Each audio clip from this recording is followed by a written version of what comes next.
Bolsonaro não é culpado de porra nenhuma.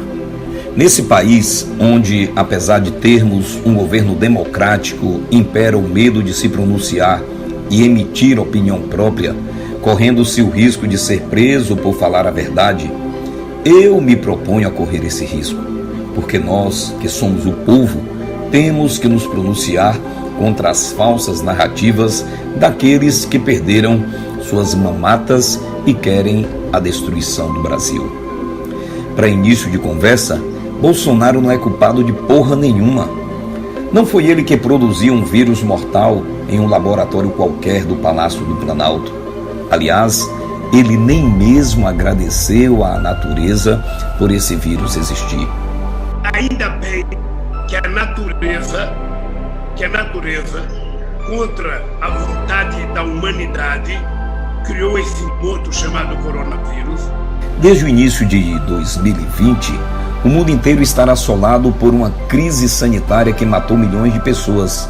E todos, absolutamente todos os países do mundo ficaram perdidos em suas atitudes de contenção do vírus mortal e as consequências de não saber lidar com a situação, o que gerou um colapso na economia mundial, afetando até mesmo as grandes potências econômicas como Estados Unidos, a China e a Europa. No Brasil, o chefe do executivo, o presidente Bolsonaro, desde o início alertou para o cuidado de se trabalhar a contenção do vírus associada a um cuidado com a economia. Mas o que o Supremo Tribunal Federal fez? Tirou de suas mãos a competência de se desenvolver políticas públicas de combate ao vírus e a repassou aos governadores de estados e prefeitos municipais.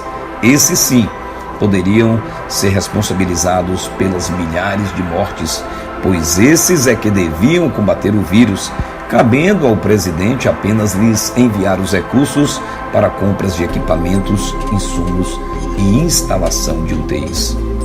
O que os estados e municípios fizeram? Em sua maioria, desviaram recursos destinados ao combate ao vírus e ficaram impunes. Estados e municípios decretaram e redecretaram estados de calamidade pública, o que lhes garantia mais repasses de verbas federais para se gastar sem nem mesmo ter a obrigatoriedade de licitações. Na pandemia, os estados e municípios arrecadaram mais do que em tempos normais. Logo, a manutenção do caos lhes garantia mais lucro. Muitos pais de família perderam suas principais rendas, como os autônomos, ambulantes, vendedores de produtos na praia e centros comerciais foram impedidos de trabalhar. Comércios fechados e indústrias falidas. Tudo isso como resultado da política do fique em casa, que a economia vemos depois. E de fato, a conta chegou. Um aumento da inflação e alta nos preços dos principais produtos, principalmente dos combustíveis. Mas o presidente não é culpado de porra nenhuma. Foi ele que garantiu uma transferência de renda de R$600 a famílias carentes e àqueles que perderam emprego e suas fontes de renda. Mais de 3 bilhões de reais foram repassados aos pequenos artistas que deixaram de cantar em barzinhos ou fizeram apresentações de outra sorte em suas pequenas cidades. Já os grandes nomes da cultura nacional, aqueles que mandavam o povo ficar em casa, aqueles com poupudas poupanças e contratos vitalícios com emissoras de TV e gravadoras, aqueles que continuaram a fazer comerciais para a rádio e televisão com poupudos cachês, garantindo assim suas rendas, mas que perderam as mamatas da Lei Rouanet. Esses chamam o presidente de genocida, enquanto que esse adjetivo se aplica mais a governadores de estado como Rui Costa, da Bahia, presidente do consórcio do Nordeste, que desviou milhões de recursos enviados por Bolsonaro para combater o vírus no estado e, em plena pandemia, deu sumiço no dinheiro da saúde. Ou João Dória, de São Paulo, que manda você ficar em casa com máscara e vai curtir sua piscina em hotéis de luxo do país, ou em cidades turísticas de outras partes do planeta. Até mesmo a CPI foi criada no Senado para investigar a omissão do governo federal no combate à pandemia. Como ser omisso se não estava sob ele a responsabilidade de combater a crise sanitária, e sim sob os prefeitos e governadores? Mas mesmo assim, Bolsonaro não foi omisso, mandou dinheiro para todo o país, fez transferência de renda e ainda comprou todas as vacinas para todos os brasileiros. Isso não seria possível se não estivéssemos sob a direção de um presidente sério, com uma equipe séria no controle da economia. Já imaginou se esse país estivesse sendo governado pela esquerda? Já seríamos milhões de vezes pior que a Venezuela, pois o argumento da crise sanitária seria o pretexto principal para se roubar muito, como sempre fizeram. Voltando à CPI, o que os canalhas do Senado investigaram?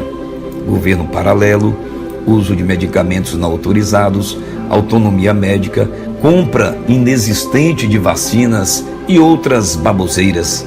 Mas o que se devia investigar, os bilhões de recursos desviados por estados e municípios, principalmente os governados por opositores ao presidente, isso não foi feito.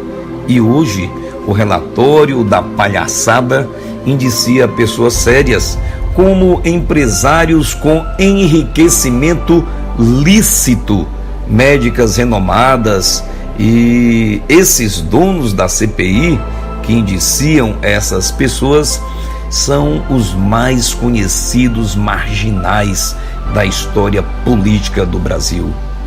Bolsonaro não é culpado de porra nenhuma. Culpe-se o STF, que cesseou sua autonomia no combate à crise sanitária. Culpe-se governadores e prefeitos que não souberam ou não quiseram cuidar do cidadão. Culpe-se uma imprensa nojenta e alimentada pelo ódio de perder verbas públicas que a sustentou por décadas. Culpe-se um grupinho de artistas elitizados que de fora do país, comendo lagosta e caviar, incitam o ódio contra o governo. Culpe-se você, que é brasileiro e não se atenta à realidade dos fatos e, como um Maria vai com as outras, brada em alto e bom som: genocida, referindo-se ao único representante dos poderes federais que de fato lutou contra o vírus. Bolsonaro não é culpado de porra nenhuma, e o tempo vai mostrar que ele apenas tinha razão.